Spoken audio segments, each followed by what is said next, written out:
Just a quick message before the episode gets underway. I want to let you know that there is an opportunity to sponsor the RG10 podcast.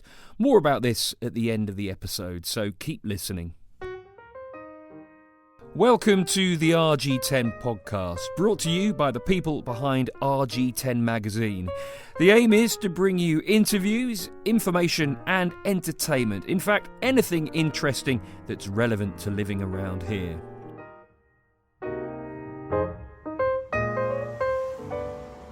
It's about 3 o'clock on the hottest day since records began, and I'm sat on the bench at Twyford crossroads. It's a junction with a dubious claim to fame because it is one of Wokingham's air pollution hotspots. That's because of the high number of cars in a small area that wait at the lights with their engines idling. They're pumping out a pollutant called nitrogen dioxide, which can cause damage to the human respiratory tract, increase vulnerability to and the severity of respiratory infections and asthma.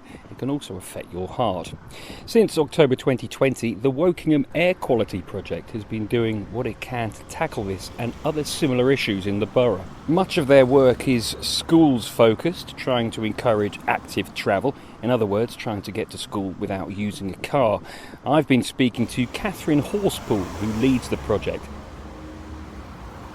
There's a monitoring station that monitors nitrogen dioxide 24 hours a day, and that area has been recognised as an air quality management area and that's something that the borough reports. There's scientists monitoring the data there, and that's reported to Defra in an annual status report, and 40 micromilligrammes per cubic metre is the limit where Defra say, above that limit, that can affect your health.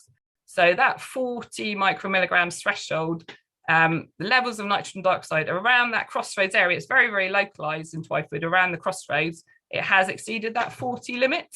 But during the pandemic, obviously, there was a lot less cars on the road, a lot less congestion. So during the pandemic, levels did go down considerably. All the data and all the reports are available, just to say, on the Public Protection Partnership website. But those levels of nitrogen dioxide are creeping up. The crossroads themselves, there are a few tiny signs here and there. How would you describe the activity, if you like, at the crossroads at the moment? Do you think more could be done? If it could, what would you like to see? In your dream world. So there's definitely lots of plans for more signage about anti-idling, as it's known, switching off your engine. So I work with, there's another Defra project with well, at the moment they're kind of like very small signs. You have to look up to see. You could easily miss them. They are very small. The trouble with the crossroads, it's a very small area, and putting up lots of signage is very difficult because where you're going to put it. And if anyone's got any good suggestions, or any people who own, shop owners will be willing to put anything up in their windows just around that crossroads area, we'd be very, very happy to hear from you. And we do trails over the school holidays, walking trails to try to encourage active travel. And I do work with quite a few of the businesses around that area. But yeah, there is one, if you do look up when you're at the crossroads, there's a banner on a lamp column, but street furniture around there is quite limited. But there is a plan to put up some bigger banners. Another bit of Defra funding is come along to do that, and we will be releasing some details on the new banners. We're hoping they're going to be going up for the winter time. All the data indicates levels of air pollution do go up in the winter time because a lot more people are travelling around in their cars in winter time compared to the summertime, where more people are using active travel and the pollution levels tend to go down. I don't want to fearmonger here, but if you were walking through Twyford with your kids during the winter, would you make an active decision to avoid going through the crossroads? Would you go another way? Is it that serious?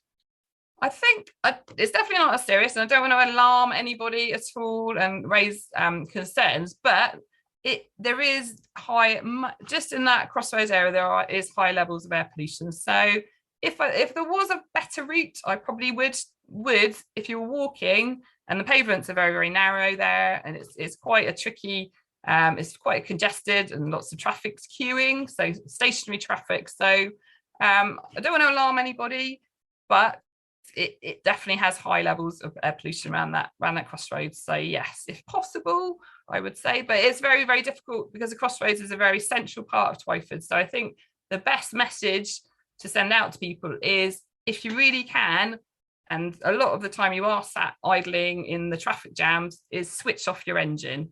Let's go now to the work you're doing with schools. You're working with many schools in the borough. In Twyford, you're working with Colleton. What's the kind of thing that you're doing with the schools? One of the things we do with the schools is monitor the nitrogen dioxide pollution. When a school becomes an air quality school, and I'm on the lookout, and hopefully going to be working with some other schools in Twyford from September onwards. I'm just recruiting new schools for the project for next academic year. So when they become an air quality school, they get a little tube called a diffusion tube. So that's what is used to try and indicate levels of nitrogen dioxide.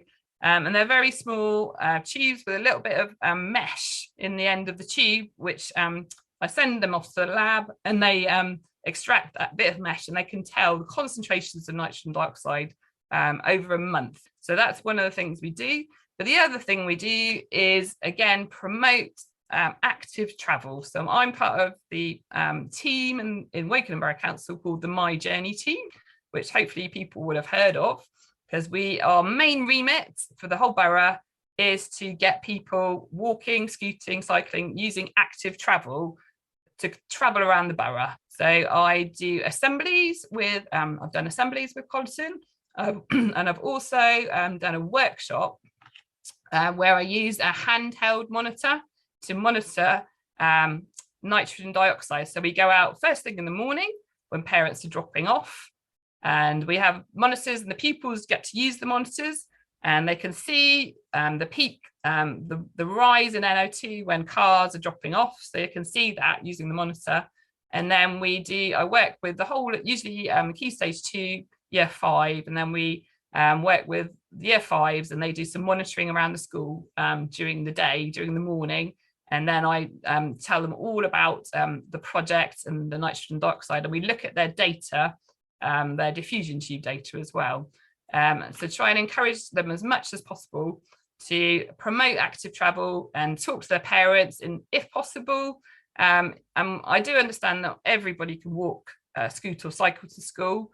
So what I always say for pupils, you have to drive because they live too far away to walk, scoot or cycle. If you have to drive, then park and stride is the strap line that we use in the My Journey team. So park and stride means parking a little bit away, safely, considerately parking a little bit away, and then walking a short distance to school. So that's reducing that peak congestion around the school gates. Finally, the Wokingham Air Quality Project, it started in October 2020. It was due to end in October 2022. You've got an extension until October 2023.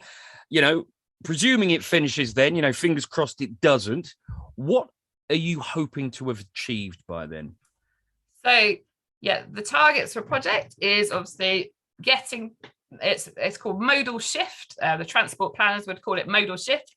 But what that really means is trying to get as many people that changing your habits, trying to reduce that peak congestion that we know happens in the morning, and trying to hopefully reduce that and see that impact wider across the whole of Twyford. So, and specifically, as we've already said, around that crossroads area where air pollution is higher.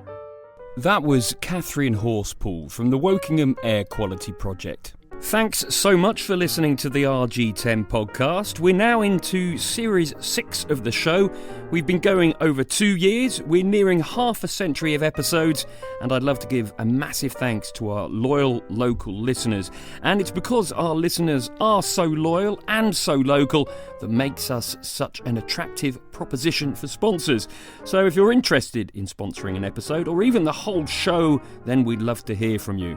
Finally, if you've got any thoughts about who or what we can include in future episodes, then please do let us know via the rg10mag.com website or on any of our various social media channels. Thanks for listening, and goodbye.